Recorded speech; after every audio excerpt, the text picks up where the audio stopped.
And we are back. We Back live. to another episode of Lyrical Ones. This is episode, where we at? What's the 23?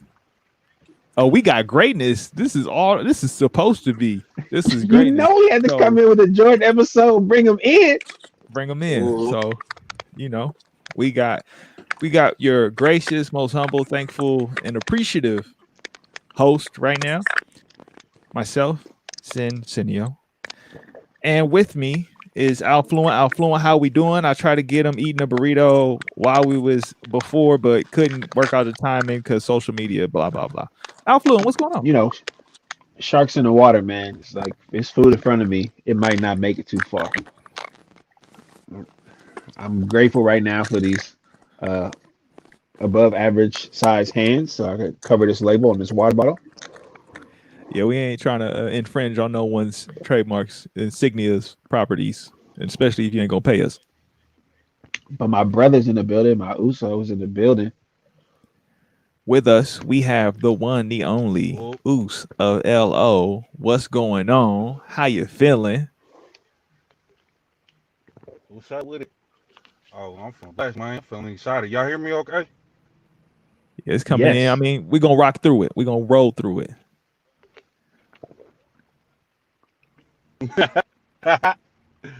Let me see. I think it's these headphones, bro. Hold on, give me a sec. Go ahead and It's all talk while good. I'm talking. It's all good. So, for those that don't know, those that do know, right? Boost is a long-standing member of LO, right? He's a community organizer, right? He's at service to the community in multitudes in spades, right? He's an artist and he's a leader, right? So we felt like, we wanted to pull in all the people that we can to uplift, highlight, and it's on one end is to give praise, but it's also for them to give the insight and experiences because again, this is a healing space, right? And one thing I know about Uce, he's about healing, right? And so I think it's important that we have those people, our peers, the ones that we look to be able to represent themselves, but also give them the light, shed the light on them. And so with that, Uce, how's your audio looking right now? How's it sounding? It sounds good on my end. I don't know how it sounds from y'all end. I mean, it sound. I mean, I can hear you. I can make out what you're saying. So for those that have the audio only version, we are, we do this live. We try to roll with the punches. We gonna make it work. For the most part, if anything, if there's a part that you drop or miss out, I'm gonna just be like, hey, go over it again. So for those that get the audio only version, we're gonna try and time stamp some markers. But for those that seeing live, this is live. So bear with us. So I mean, what you got going on right now, Oos? What's going on in life? What's happening? What's happening with you? My bad. My bad. I'm feeling like Nelly right now when he was doing his Dang, Instagram battle. dang. Is that bad? Yeah, it just sounds like heck of popping on my end. I don't know how it sounds like to y'all. My Yeah, end. I hear that. The pop rocks. Yeah, what's called about it, I didn't even hear it when we was doing the test run in the back. Yeah, all of a sudden now, like, yeah, that's true. Because when we were doing the test run, it wasn't happening, and now you see, this is we all about transparency and multiple layers. So in this case, right, y'all going through the technological storm with us. We are the byproducts. We are the babies of technology, right? We come from SF. We come from the Bay. We come from the epicenter of Silicon Valley, and we still can't get a break when it comes to all the technological advances at our hands, at our fingertips. So I mean, but you can make out what we're saying, right? Well, I mean, we gonna rock with the damn. He gave us the head nod. We gonna make it happen. Right. We just gonna have to do what it do, but you know what I'm saying. That's just. I think this is perfect for us, man, because it really just proved that you know what I mean. Cats like LO or people that are like minded like us. You know what I'm saying. We just push through. You know what I mean.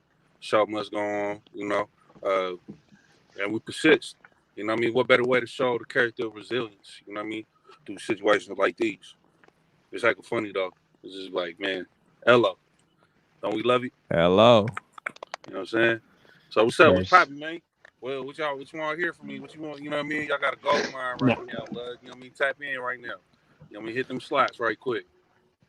I mean, look, man. Let it's me just let me give y'all a little rundown, man, about my brother. So got to know this guy over the last, you know, decade, half a decade. Um, we're 7 years, seven and a really half. like 7 years. Yep, we almost there at the decade, but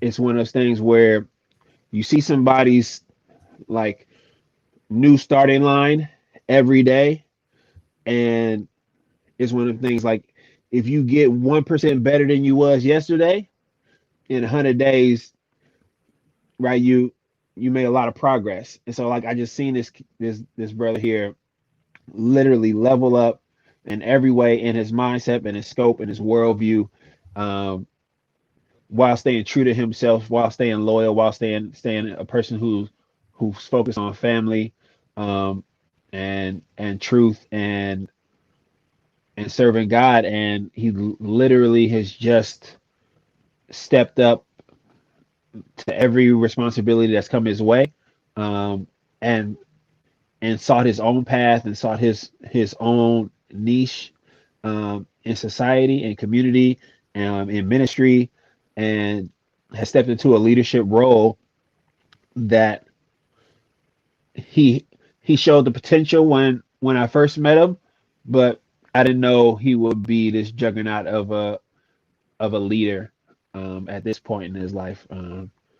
And short 7 years, and and counting, was just he's one of the reasons why, lyrical opposition is a has a family core, um because we try our best to keep folks together, and when folks want to be around, they stay. And he's one of the folks who's welcome people, who are authentic and sincere, um, about moving forward in their life and about growing in their life.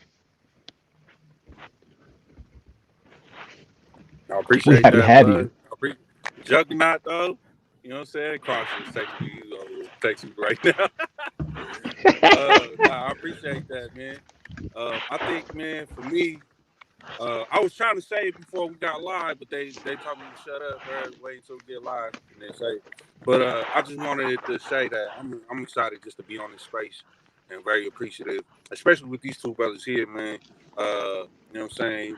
Senio has been like that person that I've always been around. That I'm like, man, this is a real one. Like I think even the cool thing about Senio, right? Uh, and I'm gonna snitch and talk about you right quick, but anybody that knows Senio, when you first meet him, he got this certain look at how he look at you. You know what I'm saying? Uh, and that look kind of look like, yeah, all right, bro. Yeah, yeah, nah, that's what's up. What's up? You know what I mean? That's good. And then he'll just keep it short and simple. That's it. You know what I mean? And he'll do that a few times. But if you get past that look, that, you know what I'm saying, that look, or, you know what I mean, he observing you, he peeping you, oh, they mean you good folks then. You know what I'm saying? I feel like he done that with everybody. I was like, I noticed that about him. I'm like, he got that look about him. If you get past that look, you know what I'm saying? You good folks. You know what I mean? But if some of y'all on here that's known him for like 8, 9 years and we still looking at you like that, you know what I mean? But Alex though, you know what I'm saying? Alex is my cousin, but you know what I'm saying? I call Alex, uh, he's the most black Samoan person you'll ever meet. You know what I'm saying? And I think that's why we clicked and we meshed because, like, so Alex was raised with blacks and Samoans.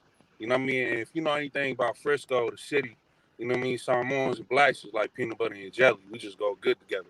You know what I'm saying? Um, so he grew up in That that era. Iga. You know what I mean? Uh, where he was kind of like raised by Samoans. You know what I mean?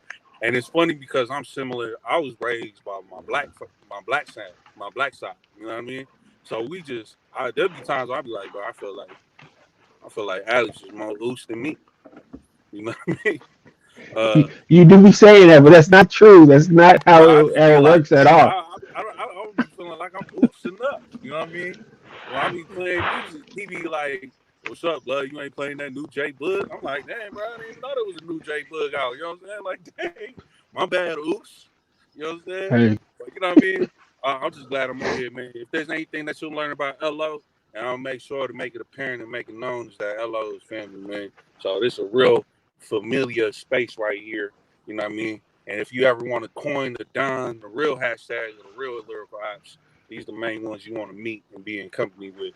So I'm glad that I'm not just in company, but I'm in family and community with these cats. So yeah, man, I love y'all, man.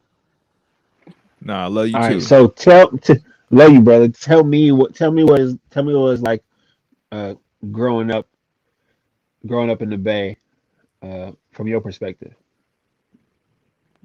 Man, growing up in the Bay, uh, ain't nothing like you, man.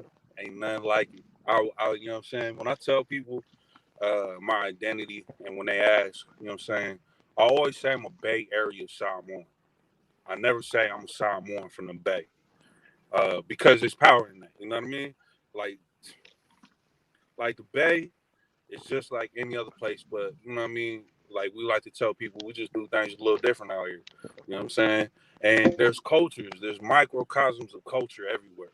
Where like, you know what I mean? Like I can say I'm from the Bay when I leave the Bay. But then when I'm in the Bay, you know, I'm from Daly City. You know what I'm saying? And there's a culture in, you know what I mean, in different cities and different areas. You know what I mean? Like you can't just say you from the East Bay. You know what I mean? Cats be like, well, we're from the East Bay. You know what I mean? I'm from the town. Was part of the town. You know what I'm saying? Same thing like you Cash, you find out Cash is claiming the city. Which part of the city you from? You know what I mean? Okay, cool. Like so I think for me, growing up in the Bay, I remember shoot, I just remember like middle school, definitely high school, hopping on the 14 with a lot of my ooses. I remember we used to pull licks at Safeway. Used to be like we used to be so good at stealing the fifths. And then we just be on the 14, headed downtown, getting like, and it's beautiful, blood, because you know what I mean. Although I grew up in Daly City, you know what I mean. I grew up in front of the Cow Palace.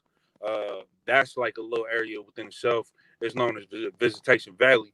Um, it's funny because the front of my house was Daly City, but the backyard was Frisco.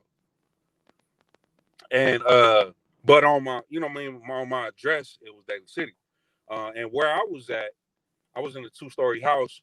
Um, I could see the brick homes and the towers. I actually saw the towers blow up, Geneva Towers. So I was in the room when I first saw the Geneva Towers blow up, which was crazy. You know, not a lot of cats know that. Man, a lot of cats don't even know why we call that the towers. You know what I'm saying? Uh, so I grew up right there on Max Street. You know what I mean? And there's something about the city that I learned when I moved out from over there. When I moved out from Daly City, the Bay Show, Visitation Valley, I moved to San Mateo, bounced around South City for a minute. I found out, man. I'm like, man, anybody that knows, there ain't no place like the city, bro. Like you could just walk outside your house and get into something. You know what I mean? The liveliness, the zeal, the you know what I mean? Just the man, it's just dope, man. It's just crazy. Even the danger, right? The danger was very much real. Like how many places you know where Uces, I'm talking about Uces, bro. I'm talking about young Uces, you know what I'm saying? These young brown gorillas. You know what I mean? Used to be on the nine, right? I remember where the nine used to run through. You know what I'm saying? We used to be on the nine. And it'd be like 8 of us.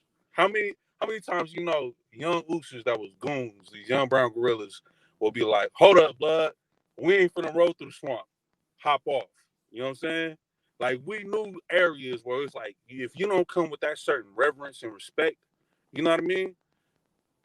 There could be, you know what I'm saying? There could be consequences and repercussions, you know what I mean? Like you don't get that feeling now, you know what I'm saying? Like there's still very much, violence and street activity that go on, but not like how it was back like literally 10 years ago. You know what I mean? Or even like five, even more than like Yeah, 10 years ago, it was a beast growing up in the Bay. You know what I'm saying? You respected her. You saw all the cats all the culture that the city, you know what I mean, created to where a lot of these transplants come from. You know what I mean? A lot of the cats was here for that. You know what I'm saying? When you talk about Mission, you talk about front streets, back streets, you know what I mean? You talk about cats from the swamp, from down below, up top, like, you know what I mean? It was active everywhere. You know what I'm saying? So, yeah, man, growing up in the Bay, man, makes you really respect. And I say this, man, there's hitters in every city. And I think that's one thing I learned, even being saved. Like, you know what I'm saying? There's hitters everywhere. You know what I'm saying? And one of the biggest things that I'm learning is, like, it ain't where you from, but it's how you come. You know what I mean? So I say, for me, I wouldn't change where I came from, blood, or how I was raised, or any of that. And a lot of people think let me just clear this up, bro. A lot of people think I'm from the city. I'm not from the city. I'm from Daly City. I'm from 650, 650. Like, let me just make that, you know what I'm saying? Let me make that clear. The reason being is because if you Samoan, you're going to have family in the city. You know what I mean? So you kind of basically raised, especially where I was at, you know what I mean? Your stomping ground's going to be over there. But this is why I claim Daly City and I go hard. There's a lot of hitters from each city. You know what I mean? And there's so many times because we got a lot of those. You know, we talked about culture vultures. You know what I'm saying? We had a lot of those within our own communities. You know what I'm saying? Where you got a lot of cats claiming a name that they ain't never brought rep to. We know this. You know what I'm saying? So there was a lot of cats that was claiming Frisco, but really you from South City. You know what I mean? There was a lot of cats claiming Lakeview, but really you from Westboro. Like, you know what I mean? Like, there was a lot of that going on. So for us, man, it was like, man, we ain't go front where we from. You know what I mean? We from Daly City. We do our dirt here. We push our weight. You know what I mean? We got our name. So you go anywhere in 650, 650, you know what I mean? They know about Samuelu Veu. So, yeah, man. So That answers your question. hold on. We about to have like a little family memory reunion right now because okay, so there's a lot of things for our listeners that aren't from San Francisco that don't understand. Let me give you some context to the complexities of what he just brought up because Uce just dropped like a lot of game and a lot of knowledge, and this is something we haven't had the chance to really touch on the podcast yet, right? Because this is real Bay Area ish. Okay.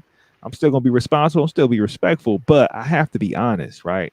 And okay, first let's kind of build a picture of Daly City. Daly City is the neighboring city, the closest city to San Francisco. Now, San Francisco, for those that don't know, is a peninsula. That means on 3 sides it's water.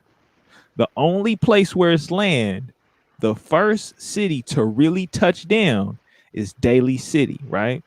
Now, some people think, oh, Daly City, there's an association with that, but people don't understand that the border of Daly City is very complex and very complicated. And where Uce is talking about, he's on the borderline of San Francisco and Daly City, where that's the last place people go at all. Like, that's the last place people even know or aware of. I brought so many people from San Francisco to that part of the city, and they're like, this is a part of San Francisco? Their minds are blown. Those that can't see what's going on, Alfluent just did the animation of minds being blown. So the thing is, right, Uce has a very unique perspective, not just because, you know, him being a person of color, but he's Samoan, right? And there's a lot of layers that come with that alone. Not to mention, he's on the podcast owning and repping Daly City, which and like there's a truth in what he said when it comes to people being from Daly City and not owning it, right? Because the thing that I will say is, yeah, like when you're young and you're ignorant, you're lost in the echo chamber and you don't understand how to respect the differences, right? So you think because you from a certain place, that's it. That's the whole wide world. But then you start to realize when you get outside your bubble, oh, it's nothing to get your bubble popped anywhere, right? And that's the big thing. That again, blood. It's nothing to get your bubble popped anywhere. Because the thing that he touches on, like this is a micro story, right? I remember someone very close to me and they was repping Westboro tough. And I was like, I used to, as a young kid, you're like, Westboro, what's that? Well, you repping Westboro, right? Until they started gang injunction in Westboro, and then they narrowly escaped a window of being persecuted with that as a charge, right? And people don't understand gang injunction. Gang injunction can add to the charge in the years you do in jail, right? It can make the difference between you doing a little bit of time and you doing a whole lot of time, because now you're being classified as a gang member, a part of this set or this place. Already at least a decade. You get that gang injunction, sometimes it's at least that's 10 easy. Slap on. 10 years taken away of your life, right? You're not gonna get that back, right? And so, Nope. this is a person who's foundational, who went all out and put a name for themselves in the streets. And I was like, not realizing as a child, as we got older, what was going on. And I'm like, now seeing the ramifications and the consequences of those decisions, right? Because it is survival, right? No matter where you are, you can be in survival. And what I mean by that is, you can have a lack of resources, you can have a lack of economic stability, you can have a lack of food, right? So you trying to make a way for yourself in a world that isn't giving you a way, right? So that means you're gonna have to break through some walls, and people hate it when you break walls. And that can happen anywhere. And so when he's talking about the 650, right? People don't even understand in San Francisco. People think it's all like sunshine and rainbows, but there is killers everywhere. And that applies to our neighboring cities. That applies to our neighboring areas. And the one thing that I want people to really understand, because they get this interpretation, oh, you from SF, you soft. I remember that. You go across the East Bay, people will challenge and test you all the time. And you got to let them know what's really real, right? Because the thing is, with the differences, right, is subtleties and everything. And when you're from SF, you understand how to play the game on multiple levels. The thing that people don't really understand about being from the Bay is that there's high frequency social game, right? The game's on a high level, it's high stakes, right? You talking about negotiating with your life, depending on what corner you hit, right? Negotiating with your life doesn't mean, oh, like, I'm gonna have a cheeseburger today, this is unhealthy. No, I'm talking about, like, where you from? That question right there can mean the difference between life and death, right? And depending on what era, what time period you in, when he's talking about these bus routes were like intersections of drama and chaos, right? These were vehicles that could mean the definition of death and destruction, depending on where you were when that bus was. The danger of even those bus lines is the reason why if you assault a muni bus driver, you know what I mean? If you assault a muni bus, you know how much that lawsuit is? Because of what went on those muni buses. But like, I've seen so much on the muni. I mean, I've had family members, whole dynasties and legacies have been created from Muni itself, right? And the stories that I know from family members who used to drive Muni, right? Where they like, I just found out, the guy that was on the bus that one day, he had a knife behind my back. I'm like, what? Yeah, I was driving the bus and somebody on the bus challenging me and they upset and blah, blah, blah. And I'm sitting there trying to get them to understand, I need you to stand behind the line, right? Stand behind the line. Everybody had to stand behind the line. And in this situation, this scenario, it means the difference between a family member, my uncle, being able to live and walk away from an injury, right? Or then having his life be infringed upon, right? Because you got to remember, right? There is, in every turn, you could get your bubble popped. And people don't realize that because they think of San Francisco and how it's portrayed in the media. They think of San Francisco and how it's portrayed in the major consciousness of the world, or maybe the national headlines. And they don't realize, like, there is severe poverty, there's severe gang violence, there's severe violence in general. We're not even going to just label it with a adjective or adverb. It's violence all around you in so many different capacities, right? And so when you are a person of color and you come from the city, and especially the difference between being Black, being Latin, being poly, right? There's so many layers that come with that, right? Because the thing that you have to understand is there's the subculture that comes with that impacts how your family operates, how your family moves, how your family's going to discipline you, how your family's going to talk to you, right? So Uce is putting us on like multi-tiered game that you're not really going to get anywhere else, because that's where I was going to take it. Was in this scenario and situation, you highlighted not only the identity of what it means to be Uce, yourself, but also to rep and have pride in where you come from, right? To be able to rep where you come from with dignity and a sense of joy, right? Because that's the thing that I want people to really understand is that people, when I was growing up, weren't quick to say they were from Daly City. They were quick to say they were from the city because again, it's right next door. It's easy to just blend in. We all got family everywhere. So it's nothing for somebody to hop on a bus and be like, oh yeah, I'm from over here. Or I go to my grandma's on the weekends and my grandma's is over here in the city, right? So I'm from the city by way of, instead of being like, nah, I'm from over here and you gonna see me and you gonna feel me and you gonna respect me. Because you got to understand, just as much as people be like, oh, you know, all these different areas in the world that are hard. And trust me, when he says the towers, let me tell you about the towers. Okay. We're talking about in San Francisco, right? We have something called the projects, right? And as time moves forward, right? Public housing projects, these different communities that existed are starting to be bought out and privatized, right? And that's a whole nother story for another day. But the reason why is because of how they had these different areas, right? They had these areas, right, where it was like for the impoverished community or for those that financially don't have a certain level of stability. And then what do? They turned a blind eye. They're like, oh, we gave you a place to live. Now it's on you to figure it out. And it's like, that's not sustainable, right? You can't just give someone a house without telling them, oh, did you know you got to pay the water bill? Did you know you got to pay for home insurance? Did you know you got to pay a mortgage? Did you know you got to actually fix some of these things around here and keep the maintenance up? And so the towers turned into a situation where it was these buildings that were filled with crime, filled with drugs, filled with violence, and filled with people who were just looking for a way, right? And so there's stories about people being thrown off the top of the towers. There's stories about, you know, all the different levels of crime and how intricate and how deep it went, right? And all of the dangers that came with going to the towers, right? And that's in the middle of a neighborhood that was already impoverished and dealing with crime, right? Visitation Valley is an area that people don't talk about. Everybody knows about North Beach. Everybody know about the Presidio. Everybody know about Golden Gate Bridge. But don't nobody about no Viz Valley. Ain't nobody know about the Valley. Cats don't talk about District 10. You know what I mean? They don't talk about that southeast sector of Frisco. You know what I mean? The southeast sector, right? The south side of San Francisco. People don't even say those words, right? Yeah. What is that? Nah. Right?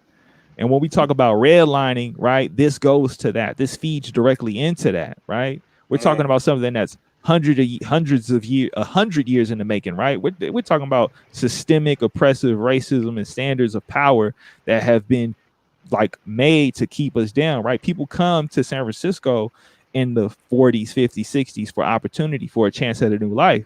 And so you got people who are immigrating and migrating from outside the country, from all over the country to come here for an opportunity. And then what they're met with is, oh yeah, we're gonna give you something if you're struggling. But what they really gave them was a lot of harm, right? Because it wasn't something for sustainability. It was like, oh, we fixed the problem. No, you gave a band-aid to a wound, right? And so the towers, the reason why the towers were destroyed is because it was unlivable. It became a condemned place. It was a condemned building, right? So the Geneva Towers is what it was called. So when he's talking about Geneva, right, there's a place called the Cow Palace. The Cow Palace was supposed to be like our big, huge kind of, I guess you could say, arena, but it ain't never been treated as such, right? You'd be lucky to go to a wrestling show there. I don't remember any concerts. I remember I went to one rave there and it got shut down because of the police. So, you know, you got to understand there's some complexities people don't want to let you know about the city. And Uce is in the, like, literally seeing it first row. I'm here. I'm living in it, right? When he's talking about seeing the towers collapse in the backyard, that means you could see the area that people seldom forget and overlook, right? So you gotta understand, Uce is walking with that, right? He inherently is taking this subconsciously of understanding, like, yo, how come we ain't never in no movies, right? How come I don't never see? We always see a cable car, but I don't never see y'all come over here when we turned up. What's up with that, right? So ain't no love, ain't no light being given. What is Uce gonna do? He gonna be that light. He gonna be the light for those that don't have a light themselves or feel like they don't have a light within themselves. He gonna be a reflection of that light. And he reflected that in that short story. For those that don't know, there's a lot of complexity. There's a lot to look into. You can Google it. You could Wikipedia. You could see, right? When he's talking about the difference in time 10 years ago, well, you got to look at How have they done things? Just as many black people have been pushed out of the city as Samoan and Polynesian people have been pushed out the city, right? We all know a family member now. The family member, it used to be, I know a family member that live in San Francisco. Now is I know a family member that live in Contra Costa County. I know a family member that live in Pittsburgh, California, Antioch, California. You see what I'm saying? So there's a lot of layers that people need to really like take to, right? There's things that you could question, and there's things that you could look into to understand more how deep this goes, right? So, Uce, with that, well, actually, Alfluent, what you got? Because I seen you was like, I know you got the other side of the mix. Come on. Well, it's just a matter of the south side of San Francisco is known for being marginalized. You know, not just by its inhabitants who are marginalized, but also just by gerrymandering and drawing district lines to keep benefits away from the neighborhood, to keep benefits away from the people that live in those neighborhoods, from Viz Valley to Sunnydale to the Towers, Hunters Point, Double Rock. And it's interesting to me because I know so many stories that never became stories on the news, just never ended up on the news, never ended up in the newspaper, never ended up with an article. And you know, they just end up being like, you know, myths or folk tales. And you know, if you had cousins, if you had big cousins, you had older siblings, then you know you had an eye and a perspective to much more that was going on in the world than what was ever publicized or sensationalized as a part of San Francisco. Um, and there have been some great wrestling events at the Cow Palace in the past, but that's definitely in the before time. And you know, you just if you just a little too young, you missed them, and if you're too old, you might not have been into it no more. Um, when they did show up, when WWF at the time did show up, WWE came through a little bit, but um, I think the biggest thing that Cow Palace is probably known for is the circus and you know a few children's characters on ice, and then the Black Rodeo, the Charles Dickens fair, and what Haven't heard else? that one in a minute. Charles Dickens Fair. That's crazy. Right. Um, the they do a sneaker convention, and they do an ammo convention and a tattoo convention, Don't and forget your that's hemp and pretty much. marijuana. Oh yeah. That's the other one. Those just like the that's the I gamut don't. pretty much. And then Juvenile's Rodeo. Yeah. Show the rodeo. Yeah. Eh? Um, Not just the Grand National rodeo, but the juveniles rodeo as well. Like right. you would definitely, you got to understand. There's some distinct, man. People don't. There's some. Do we getting? This is home. This is homecoming right now. That's what this is. We're gonna have a home. This is Right. the homecoming episode. Uce is our homecoming king right now. We gonna touch Crown on him. some things, right? Because people don't understand like what we're trying to paint is a picture. Like when we talk about California's 12th congressional district, right? When you look at it on a map, it leaves out the part of the city we talking about, right? So they include that part of the city with San Mateo. And San Mateo, for those that don't know, San Mateo County is much more larger as a county in terms of its size than San Francisco, right? So there's this duality. San Mateo is known for persecuting and charging people to the furthest extent of the law. And that's right next door to San Francisco, which has a much more lax and much more eased up approach when it comes to the law, right? So imagine being in San Francisco right? But you're held to different standards because the people who are voting for you and representing you, right? The people who are in Congress are representing a totally different culture than where you're from, right? So your voice is now being challenged on a whole nother level on a national scale. Not to mention, people don't know we go to the rodeo in San Francisco. Like, come on, True. there's some layers to True. this. Understand the smell of True. cow dung in the morning. Okay, we know what that's like in the city, right? But not all over the city. It's a certain part of the city, right? So, Uce, what I'm interested in is what does it mean to you being Samoan, and then the extra, like going from the micro to the macro. What does it mean to be Samoan in the Bay? But then what does it mean to be Polynesian and Samoan in the more like the national scale, right? Because again, we all in this thing together, and there's an identity that you have and you share, and it's like, what does that mean growing up, right? What does it mean to see, right? Like, okay, I grew up with Samoans, right? But when it came to media, the only place you could really see Samoans was in wrestling, right?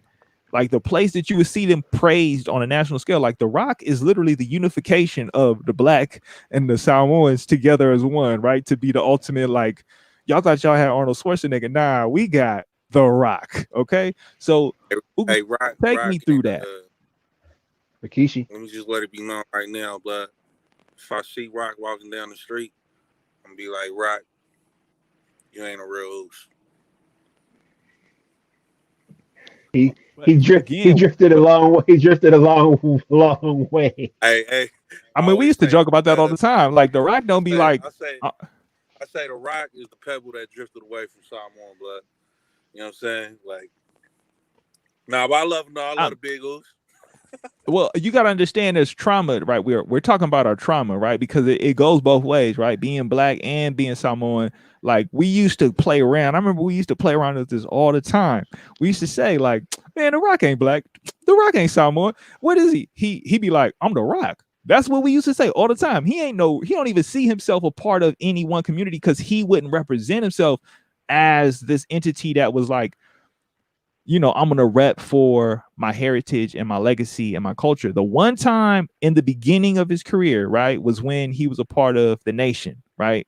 But as soon as he wore that freaking Versace shirt, it was a wrap. He was a whole new person. Versace and started speaking in third person, and you know what I mean? Yeah, And he started singing Elvis Presley songs. all of that. Yeah, I always joke around about that. You know what I mean? I love the Rock and everything, but yeah, always be like, But it's oh, trauma, man. It's always watch traumatizing. him, always watch him, and I laugh. You know what I mean? But I know his Right. heart is in a great place though. His heart is in a great place because he's putting on like, bro, he advanced Samoan Pacific Islander representation heaps, blood, like, man, strides. So I love him. But But as a but hold dad, on. I'm But I always want but I want you to talk about what it means at that time being a kid, right? Being among, because oh we can man. talk to no end about the greatness of The Rock now, but we can't ignore what we had to live through to see The Rock and to understand, yeah, like Rikishi, to understand like what is the representation in media and culture look like for the Uce that's a child, right? What does Yeah. it mean to young Uce versus I Uce think as a man? yeah, I mean, to answer your question, you know what I'm saying, before we got into that tangent of the Rock, but identity, man, you know what I mean, identity is huge. And I think the best way I could say it is from a story, working with one of my young men, uh, literally recently, you know what I mean? One of my young men, he born and raised in Sunnydale, you know what I mean? Born and raised. So all he knows is Frisco. All he knows is the swamp. You know what I mean? All he knows is public housing projects. All he knows is that his brothers is the Uce that lives right there on Blythedale and on Hahn. And you know what I'm saying? His Uli brothers. Uli is Samoan for black. His black brothers that grew up right next door. You know what I mean?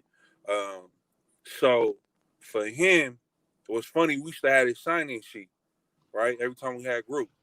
Um, so the signing sheet will have your name, your advisor, your ethnicity, right? Because it was a Pacific Islander club. We would like to, tally down what ethnicities we had. Instead of putting Samoan, he would always put Uce. He always put Uce. We would never put Samoan. And I remember when we had a conversation about it, his viewpoint was like, I'm a Samoan. I was raised here, born and raised here. You know what I mean? I'm a Uce. I don't identify with the homeland. You know what I'm saying? And that speaks volumes because now you have a breed. You know what I'm saying? You have a mentality which a lot of us have adopted even before his generation, right? My generation, the generation before that. A lot of us, when we came to America, you know what I mean? We got shell shocked by everything. And a lot of the culture was jeopardized to be lost. You know what I mean? And even where we're at right now, it's not like how it used to be. Like I remember when Samoans first came, especially Frisco. Let's take Frisco for example. Samoans are very heavily faith based. There's no Samoan or Pacific Islander that you can meet that never knew about church, never knew about God, or never went to church. You know what I'm saying? That is very rare because it's ingrained into our culture. So we have a heavy faith-based community, right? Um, when Samoans started coming in and living out here in the southeast sector, you got people from the swamp, people from Double Rock. You know what I mean? They used to call Sunnydale Samoan Town because it was nothing but Uces. You know what I'm saying? Double Rock, nothing but Uces. You know what I mean? You go to West Point, the mob, it was nothing but Uces. You know what I mean? And you even go, there was even a sprinkle of us down there on Army Street. You know what I mean? And then you can't forget about the hill. You know what I'm saying? So Yeah. you have all these Uces all in these areas, right? That now have starting to grow up in these public housing projects, right? That is now, remember you said it before, are now surviving. You know what I'm saying? So now, because when you go up in the public housing project, you are trained and conditioned on how to survive. You know what I'm saying? And your tribe is that village where you at. You know what I'm saying? So then now, where we had a heavy culture of Samoans first, now it's growing up in this struggle. Samoa don't know nothing about this. You know what I'm saying? Only cats that I know that are in this struggle is my black brother to my right and my other Uce to my left. You know what I mean? And whether it's Trefo or Han Street or you know what I mean, the mob, wherever it was, now that's our tribe. So then now it started getting into places where these sets will start tribe. Like we used to have uh Samoan Flag Day, where we would celebrate our independence. You know what I mean? Well, one of the Samoans. We would celebrate our independence April 17th, right? Every time in the city, it used to be huge. Samoans from all over would come, but would always get shut down. Always get shut down because of gunshots, because of gun violence, because cats can't hold their liquor, because, you know what I mean, warring sets are now in the same vicinity, right? And these are Uces shooting the Uces when really, blood, we actually from the same village, back in the homeland. These are actually your first, second, third cousins. You know what I mean? And it got to this place, right, where it used to get like this. And I'm taking it somewhere where, like I said, we were heavy faith-based communities. Those first and second generations that were getting into that, I remember the pastors of the churches. There was 2, 3 dominant churches in Frisco.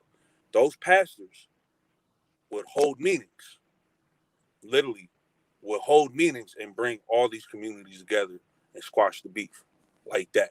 You know what I'm saying? Like police would go to the pastors. We call them fight for hours. We'll go to these fight for hours, right? And say, Double Rock beefing with, 2V, Visitation Valley, right? You know what I mean? Either brick homes or towers, all that, whatever it was. And then that fight for hour would bring together those families, right? Because it was such heavy reverence toward our faith-based leaders that they would meet at these churches and squash the beef. Now, it ain't like that no more.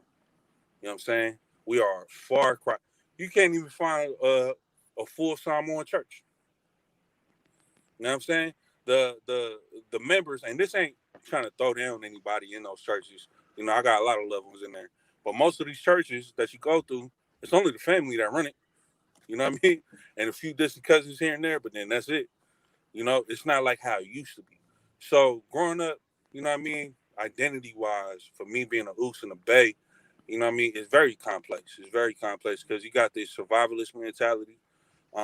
You got this warring, like, you know what I mean, like, you got this war with where it's like I don't identify being from the island, but I can't forget my roots. You know what I'm saying? I can't forget my roots. But then a lot of it is some of the generation, like I said, my young Uce, that identifies as just Uce. He's like, man, he literally said it. He was like, man, what I got to care about, so I'm on for it. What they do for me. You know what I'm saying? So you talk about survivalist mentality. You know what I mean? We talking about really disenfranchised groups. You know what I'm saying? Collectives, communities that have found camaraderie. You know what I'm saying? Amongst those villages, those tribes, those circles. You know what I mean? And like I love how you was breaking down public housing projects. Like, blood, I had a loved one like from my church, right, in Oakland. So he wasn't a stranger to Oakland, right? But he stayed in South City most of his life. So he just moved to Visitation Valley not too long ago, right? And he said his first time driving through Sunnydale, he was like, bro, I thought I was in a third world country, bro. I thought I was like, you know what I mean, cruising through somewhere where mission trips would be at. You know what I'm saying? Because Sunnydale, San Francisco. he's looking at these units, he's looking at everything, all this, and I'm like, yeah, it's crazy. Now think about that. Think about these living units. You have full families in there. Think about what that does to a person's mindset. Think about that, you know what I mean? That small vicinity, that small space. Think what that does to a family of 5, a family of 10 that live in these small spaces that are expected to survive. You know what I mean? When they literally don't have the space to grow, to foster, to, you know what I mean? All this stuff. So growing up, you know what I mean? Bay Area as a Uce, as somebody like that, I think for me, I've embraced every side of it, the good and the bad. You know what I'm saying? But I think the ones that persisted and held on to, and you know, Alpha was talking about it early, man, is that Samoans are known for community, man. Samoans is known for community. Uh, you know, Uce is known for love. Like, you know, you good with a Uce if we share these things with you. If we share food with you, you know what I'm saying? If we share our family with you, you know what I mean? And we share our funnies with you, you know what I mean? Especially if we share our faith. If you share all 4 of those, oh, you family forever. You know what I mean? Because anything we love to share, food, jokes, you know what I'm saying, and faith, we share any Jokes one and or faith. combination of those, you know what I'm saying? Combination of those, you family. You know what I mean? I mean, that's So, real. Food, family, funny, faith, right? Mhm. 4 F's, all right? Like, understand the depths of which you got to go to, and you know, not to dismiss the Rock. Like the Rock, I love you, okay? I know it's going kind of hard, but you got to understand, in my ignorance and my youthfulness, we didn't, like, you know, we looking for something to hold on to that represents us. And it's not to say you didn't do a good job. It's just that in my ignorance and my youthfulness, I couldn't understand what you were trying to do, right? You were trying to expand on what the identity is, and you were trying to expand and discover who you are as a man on the global scale, right? Had you not done the things you did and not, you know, tread the waters you treaded, who knows what you would be today? But we know you today. And I mean, come on now. It's like we 30, 40 years in the game now. But going back to what Uce was saying, right? You know, because the thing is, what I'm trying to have people kind of understand is you're bringing up a lot of things that is history that hasn't been captured and hasn't been given its just due, right? Like there can never be enough time to have these conversations to talk about these things. But more importantly, it's about who you are as a person, because right, you're talking about working and engaging in the community, right? You're not just saying I'm from here, I'm still here and I'm trying to build here, right? Like one of the things that, you know, like Uce ain't lying when he say I look a certain way towards people, because I need to know that your heart is present at all times. If I can't see your heart present, then why am I going to try, right? Because the way I met Uce through LO, right? But we both work in the community, so I know, because of my experiences with Uce, I can trust Uce when I say I have somebody I want to work with, or you got somebody I need to work with, right? because we're working to build and repair the harm in our community, right? He brought up how Sunnydale, right? Somebody goes through who isn't from there and they think that this is a third world country, right? But think of the juxtaposition of that in comparison to like when you watch Ant-Man and they driving around San Francisco, you don't never see nothing that look like no third world country, right? When you think about Mark Zuckerberg or you think about Silicon Valley and you think about Twitter and you think about tech companies, you don't think about a third world country. You think about the advancements of your iPhone, right? You get a new iPhone, you're like, this comes from California. It even says designed in Cupertino, right? But in San Francisco, which was, I don't know if it still is, but which was one of the most expensive cities in the world, right? You have this area in the city that is overlooked, forgotten, right? Kept away, kept out of sight, out of mind, right? Like we could talk about how, the conversations that happen amongst the elitists or those in power and control and how they look at that part of the city because it's real. Somebody can put their name on the building. That don't mean it changes the building. Don't change what happens in the building, right? People always want to say, oh, let me cut a ribbon and open up something. But then what does the resources and the sustainability look like to keep it operational, to keep it functional, and to keep it growing, to keep it thriving, right? And so the thing is, you hold a really unique spot because you are a part of a organization that is like pushing hard to not only represent and hold on to those roots that, society and the system has done its best and continues to try to rip up, tear down, to really try to like, when we talk about I've said it before, right? Racism and hate.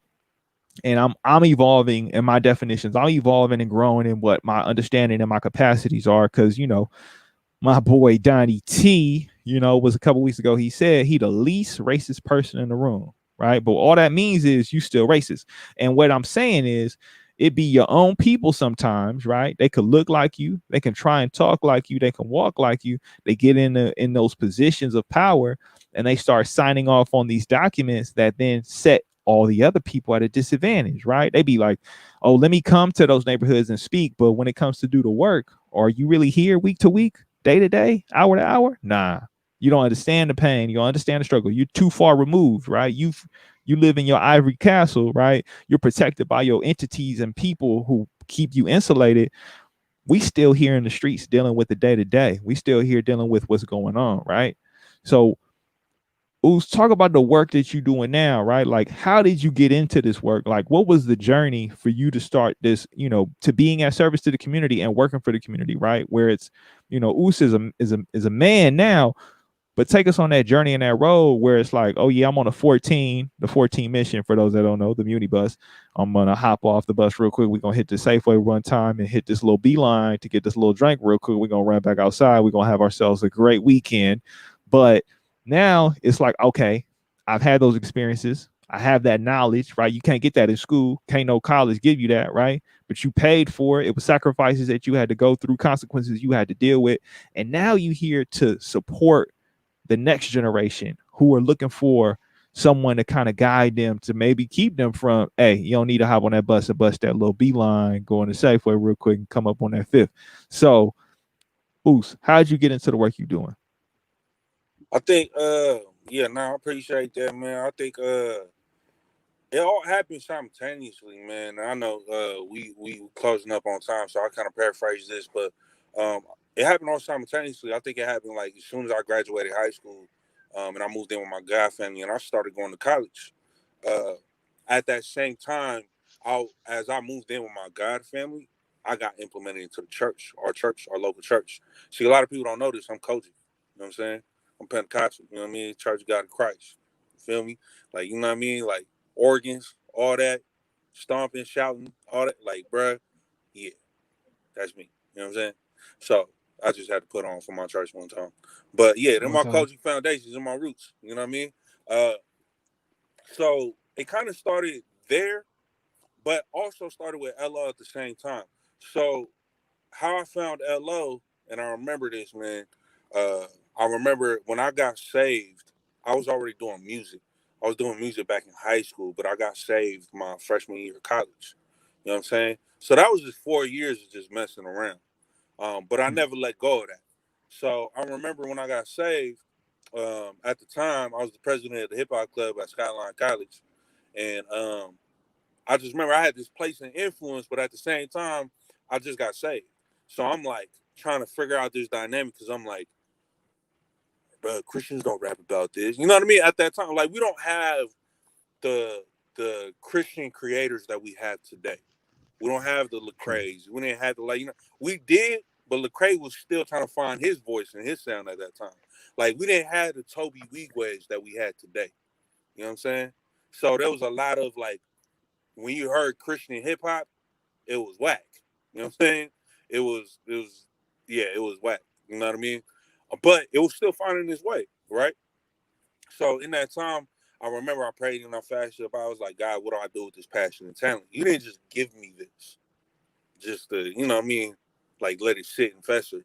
And I remember as I fasted, you know what I mean, the answer came at a hip hop conference at my college. Like I said, I was the president of the hip hop club, and me and all my members were heavy volunteers. We were leading the workshop, and yeah, you know what I mean. We were heavy in the midst of that conference.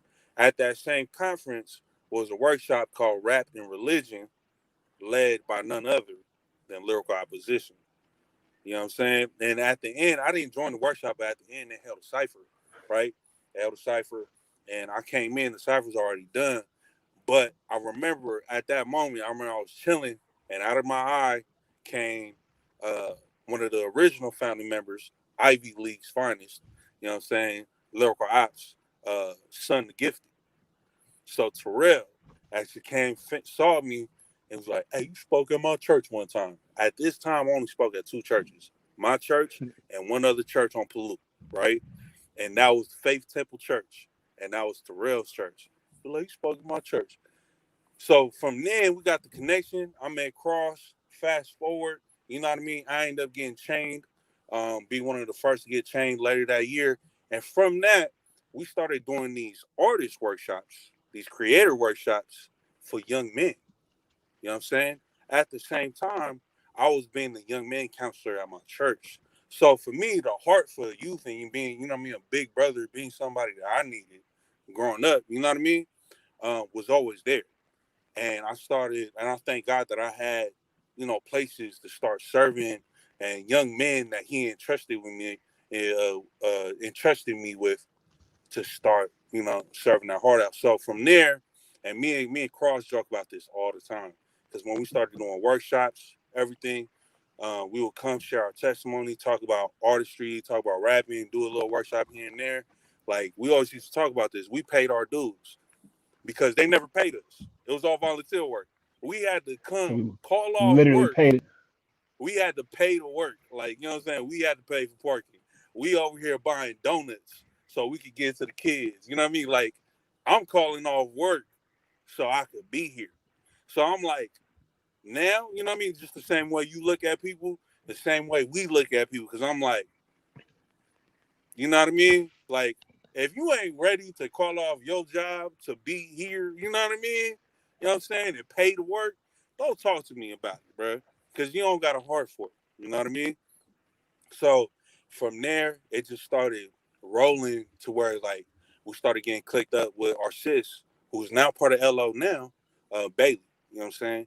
Bailey held a director position at an after-school program, but it was called Extended Day Program at June Jordan. At June Jordan, she recruited Lyrical Ops to lead a spoken word and rap elective, and then also recruited me to be a program leader for the after-school program. Then from there, I moved to Larkin Street, was working in the TLs, you know what I'm saying? Getting down and gritty with the TAs out there, you know what I mean? TAs meaning transitional age youth, you know what I mean? Really priming me to where now I've been recruited by my own peoples, where I'm at now. SCDC, Samoan Community Development Center, which is housed none other than in District 10, right in the swamp in Sunnydale. Where now I'm a case manager. I'm like, I am the prime definition of a big bro. Like, you know what I'm saying? And when I say that, I'm like, I tell my young Uces, I'm like, bruh, I don't flaunt this, I don't boast about this, but think about it like this. Y'all got other big bros in the turf, right? What big bro you know got relationships with lawyers and public defenders and can be seen by the judge presiding over your case? and release you to us. You know what I mean? That's the position that I have now, where I could be in the courtrooms. You know what I'm saying? I could be in the schools. I got direct numbers with principals, you know what I mean, counselors, all this and that. You know what I mean? So I could be a liaison and an advocate for my young men and my young Uces.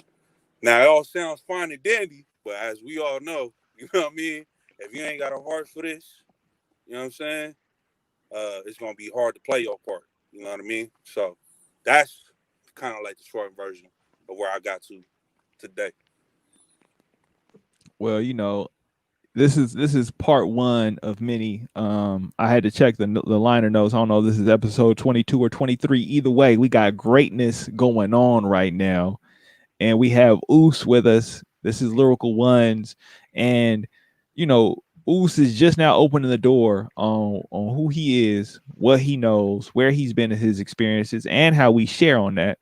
And you know, it's beautiful to see, right, in this moment, the revolution you did in your own life, right? The earth goes around the sun, and as that happens, you found your way right back around to where you started, right? The perspective of being able to see the community that people don't see. And now you with that community so people can see that community, right? In a new light. And so, it's a beautiful thing to be able to have this conversation.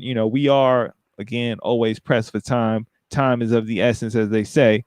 But this is part one of a mega series that we're gonna do with Uce. We're gonna find a way to make this happen and continue this conversation, because this has been healing and wholesome for myself. This has been food for my soul that I've needed.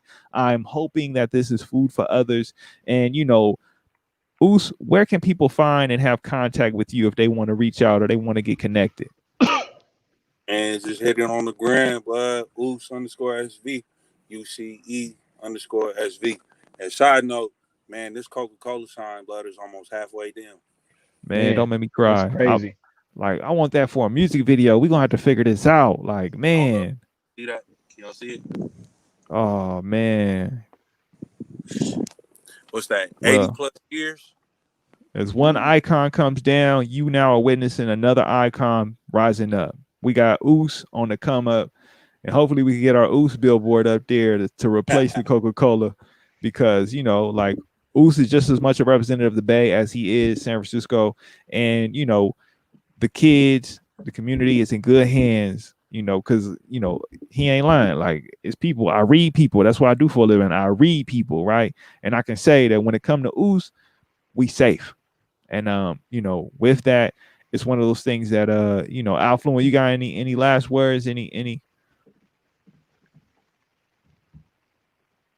For me, I just want to thank Uce for being on, his perspective and insight in navigating multiple cultures and reconciling them within his own life, within his own world, and choosing to be a beacon that points towards justice, and works to heal the injustice and kind of what people are missing out and what's taken from them, and in the spiritual and in the physical world, where um, people need folks need guidance, especially young men need guidance, but choosing, as an occupation and as a vocation to work to heal people. I'm just grateful to know a brother like him, to know a person who, you know, you know, puts his heart where his mouth is. No, that's real. It's real. Much praise, much honor, much blessings, much luck to Uce. Uce, thank you for joining us on this Nah, podcast. y'all, man. You already know. It's all love, blood. You know what I mean? So anytime you need me back on it, you know what I'm saying? Whatever, sooner than later. But you already know. You know what I'm saying? We're gonna Love make you, You know it what's Uce, up. happen. man. You know what's up. Oh, Love you, and brother. My look out for Tuagane. the project. Look out for Detox. Now, for real, got a project coming out soon. We'll talk about it on the next one. But hey, man, I appreciate and love y'all. Lacey, appreciate you working the back green room screen. Shout out to the sis. I love having new blood on LO, man. I'm excited for what LO got coming up now, man. Oh yeah, So big shout out to the things. Lyrical La Familia. You know what I mean? For sure. All right, Uce, we love you. Be Have a good safe night, brother. and have a good one. Love you, y'all, bro. man. So look at that Ooh, transition. We out here. Look at that, right? though. Why you gotta Yeah, go that's the so hard hashtag. on Stephen Bryant though? He right there though. Them taking the side down though. This that early La Familia. It's so real. It's so real. It's so real. June, welcome back. How are you doing, June? Thank you. I'm doing so well. I'm thriving in 30. Okay, you putting it out. Okay. Celebrations is due. Congratulations are due. You made it around the sun. You got another lap under your belt. You Ooh. here, you're radiant. Okay, the sun has Thank done you well, and you are with us. How are you feeling about this new revolution around the sun? Oh, it's been quite revelatory to say the least. I feel it. Boy, I got an audition that's for tomorrow for a new project that I can't even disclose yet, but it's for a major network. I got 2 shows that are pending, one for Thursday night, Friday night, which are both poetry readings, one is actually a Sea Door open mic, which is held by the magazine that I'm an editor for. It's called Toy On. It's HSU's magazine. We're hosting an open mic and I will be performing, which is great. And you can too as well. So peep that, shout out that. But I'm just preparing as I'm trying to get this 3rd degree. You know what I'm saying? I'm just trying to get it in. So, okay, like school life is hecka tough, but I think I've had enough time having so much fun with my family and celebrating life, and it's been a long summer. So, the grind never stops. You're right. You gotta grind to shine, right? That's what it is. So, I mean, that's what's up. First of all, good luck on everything you got coming. Is there any way that people get connected to some of those things that are going on as they happen? Of course. Okay, so if you are into spoken word, or say you are an artist and you love doing open mics, or you love viewing art in its rawest form, maybe from a young knee buckling aspiring artist, the Instagram that you can go to for Toy On, the magazine that I'm an editor for. I just can't stop saying it. So, okay, it's Toy On HSU, TOYON HSU. That's on the gram. Their Speaking Truth, Seeking Justice open mic is on Friday night. It's a part of their Sea Door, which is, what does it stand for? I'm so sorry. Campus and Community Dialogue on Race. So the piece that I'll be performing, which I may even do an intro of here live, will be on race. Yes, and if you'd like to follow my ventures, my personal life is on Junie BLA. I just celebrated my birthday, JUNEEBEELA. And then I also have Junie's Journey, which is my fitness LA. I've gone from 300 to 130, and now I'm someplace in between. Nice and healthy, strong and sweet. Okay. Oh, great. And let's see, that's JUNEEJOURNEE. And then there's a couple other pages to sink in, but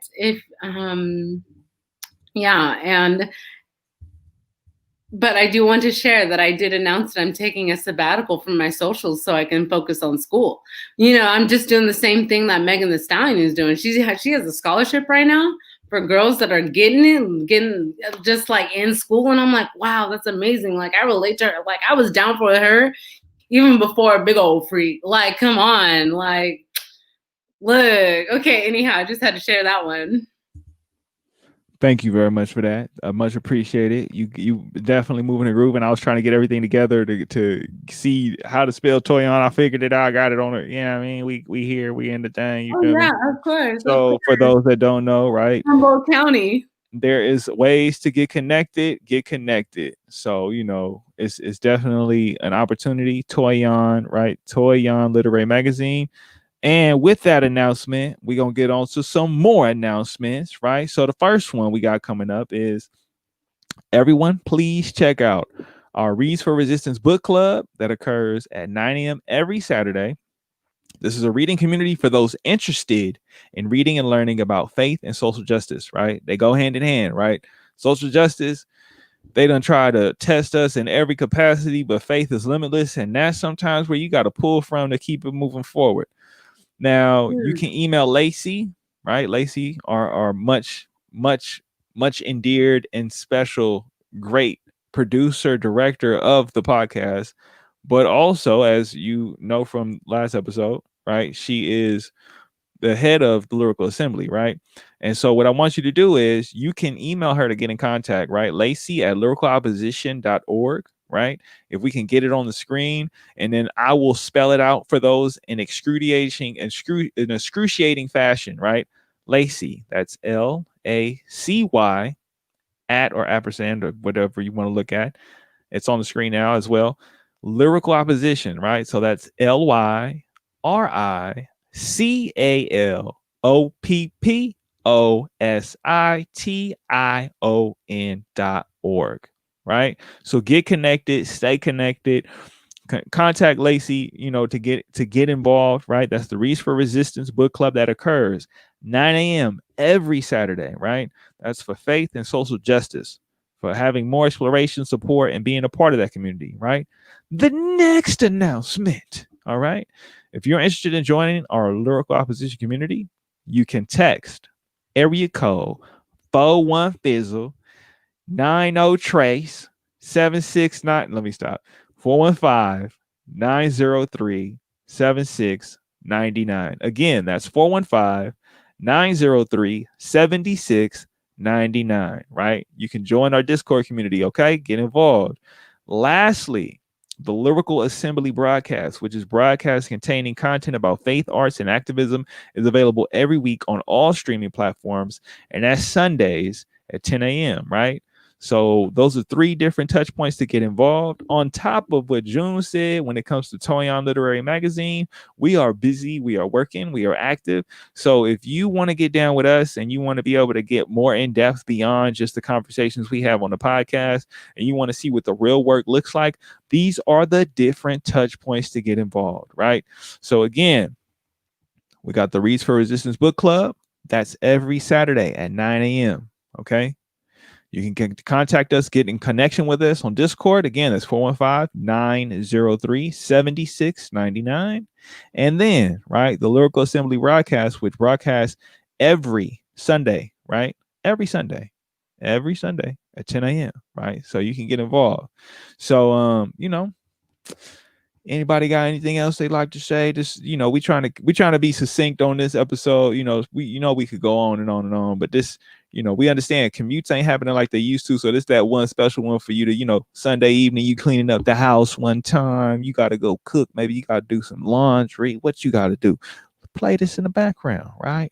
Lyrical one. Oh, wait, that's right. I might be able to figure that out today, right? Because I went and got some toys for the broadcast. No cap. No. I mean, you gotta make it work. You feel me? You can do what you gotta do, right? Take it out of context if you want to. I'm gonna do what it do either way. Okay? Understand. Be responsible. Be respectful. It's all in your mind. Get focused. So with that, let's see if I could get this going right quick. Because I'm like, yeah. We are recording this on October 28th, 2020. And so the next time we are recording, we will be after the national election for the United States of America. So we holding our breaths, we taking deep breaths, we meditating, we praying, we saging up the world, clean up the energy, get the spirits in order, align your chakras, because whatever happens on the next day after the election, we still got to do it together. Regardless of the outcome, regardless of how long it may take for them to finish their lies and finish up their finagling and suppression and destroying evidence and all the stuff that they probably will be going through. We still got to show up as a community, and small communities is the way to do it. The person across from you, the person next to you. We can always start there and promote understanding, promote growth, promote steps forward, where we can be listeners and be allies to each other. We can acknowledge where our privilege is just from our location, our geography, and socioeconomic background, and from there pay attention to who's left out, who's being marginalized, who's being looked over, and what inequity looks like for the individual, as well as the group, as well as the community. Because if we can see the injustice in other people's lives, then we can work together, toward a better future. And vote early. Still got time. In San Francisco, a lot of the smaller local drop off ballot boxes open on the 31st. So this weekend, there'll be plenty of time to drop off your ballot if you haven't yet. And then you can also get your number, get your sign up to have your ballot tracked, so you can know. Let me get that. Let's get that website for you to get your track, in case you want to track your ballot. Is california.ballottracks.net/voter/ so it's california.ballottracks.net/voter/. So you can go there, sign up, put your information according to how you're registered, and once you drop off or mail in your ballot, they'll let you know when it's been received and when it's been counted, and have a little bit more transparency and awareness of what's going on. As far as the process goes, teach the youth about it, teach the young people, because if they're going to know how to run the country, they need to first know how to choose people that care about them to run the country. And from there, band together, because we can do so much more together than we can do apart. It's a crazy time. 2020 is coming toward the end. We pretty much in the holiday season now. So celebrate when you can, celebrate your family however you can, analog or digital, however you can celebrate them. Do so. The ones that's here and the ones that's gone on, that's ancestors now. Let's move in a place of gratitude, because it's a waste of energy otherwise. True.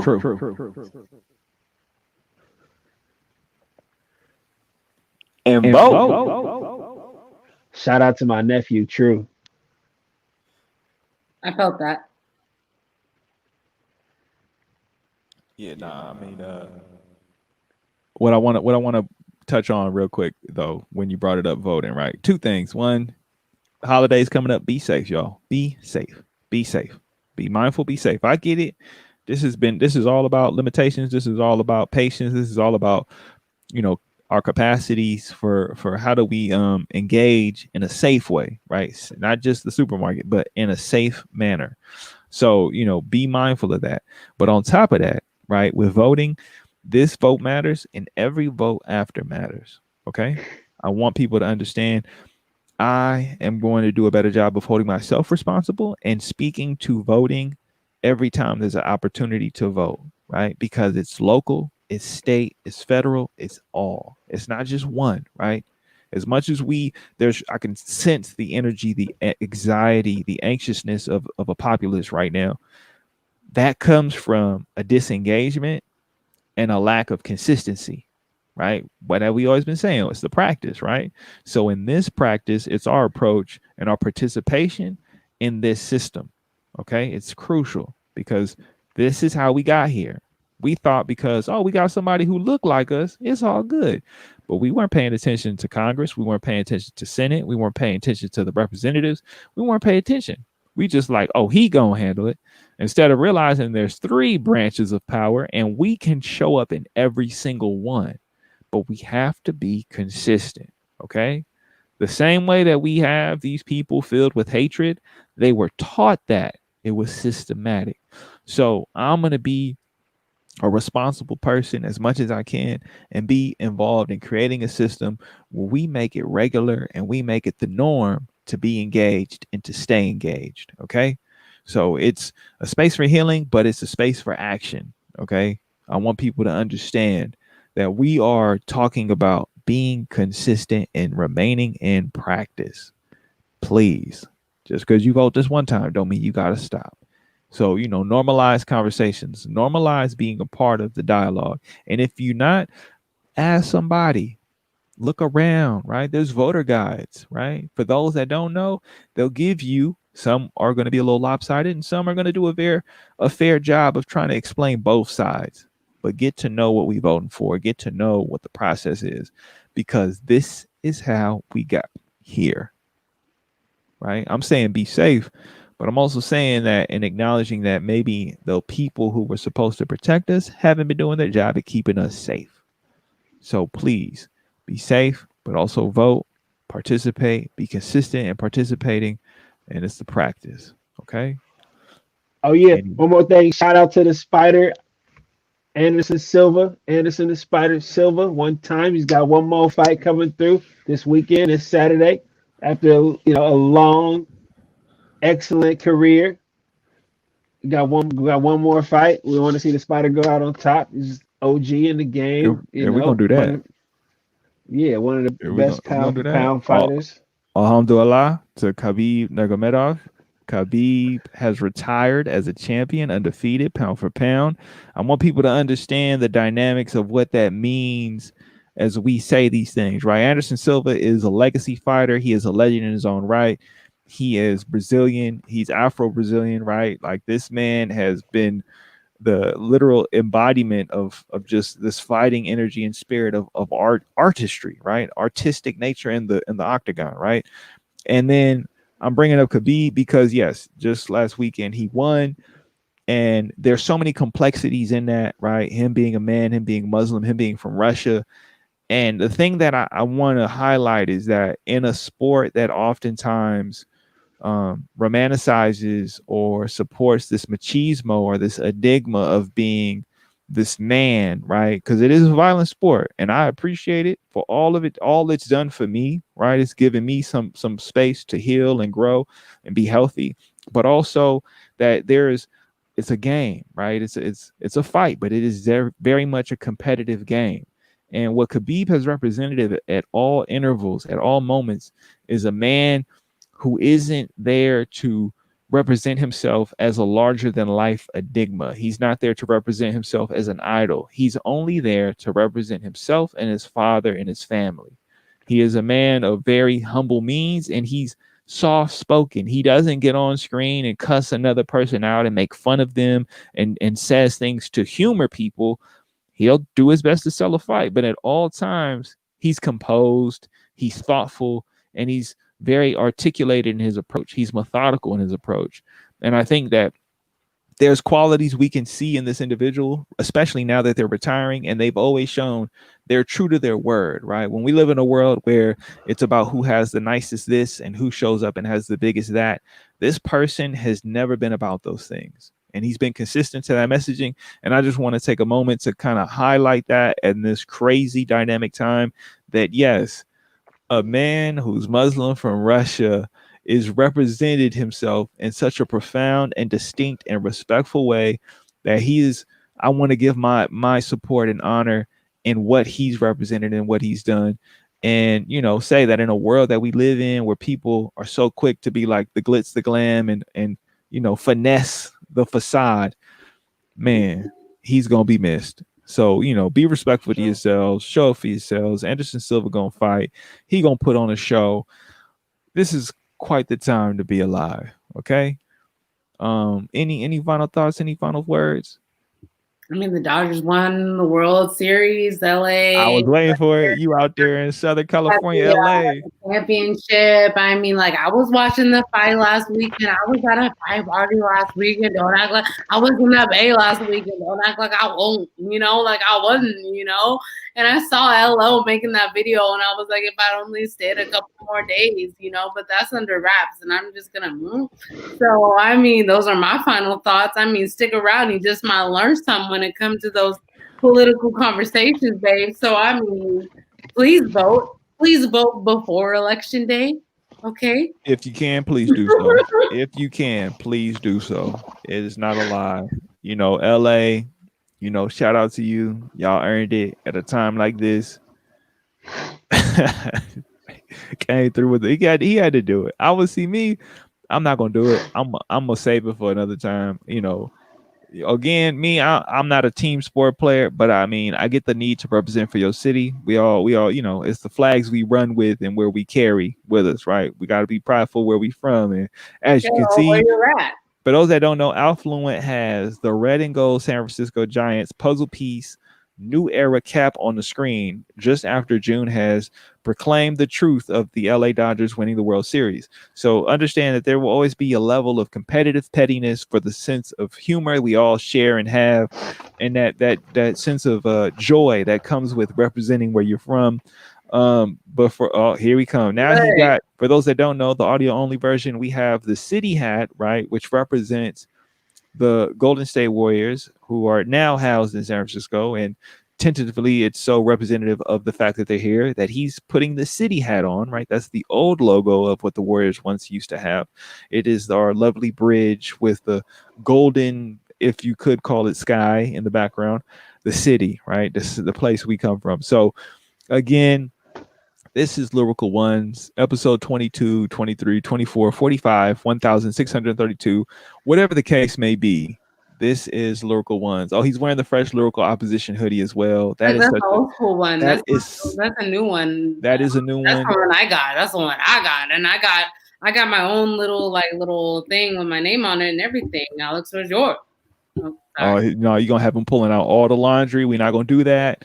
But I just want to say, to all those, it's allergy season. Be careful.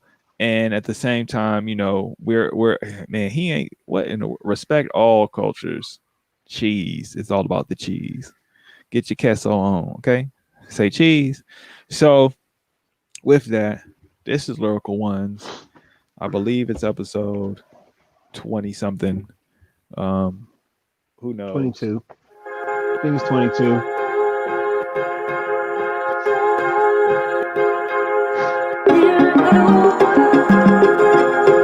Shout out to the diehard LA fans.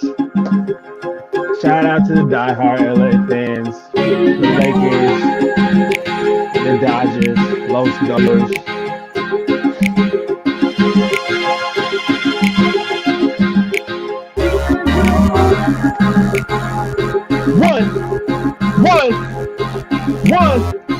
One.